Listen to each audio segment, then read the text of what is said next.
ماما، هو ليه الست بتبقى حامل والراجل لا؟ عشان ربنا خلقنا كده. جسم الست بيكون فيه مكان للبيبي، إنما الراجل لأ. وشرح تفصيل جسم الإنسان هتاخده لما تكبر شوية في مادة اسمها ساينس، علوم يعني. طب ليه يا ماما اختي مش حامل؟ لا، أختك لسه صغيرة. لما تكبر وتتجوز وتعمل فرح كبير، كل الناس تعرف إنها متجوزها راجل محترم، ساعتها بقى ربنا هيرزقهم بالبيبي. ازاي؟ إزاي إيه يا عمر؟ طب ازاي هيكون في بطنها بيبي يعني؟ بسيطة جدا.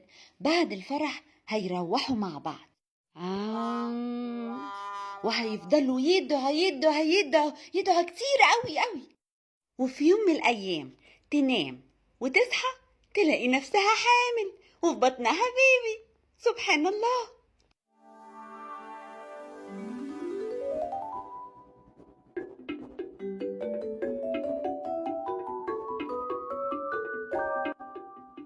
انت بتعمل ايه يا عمر؟ وانا اللي يكون في بطن بيبي؟ لا يا حبيبي، ده الزوج والزوجة بس اللي يدعوا مع بعض. اخ منكم عيال.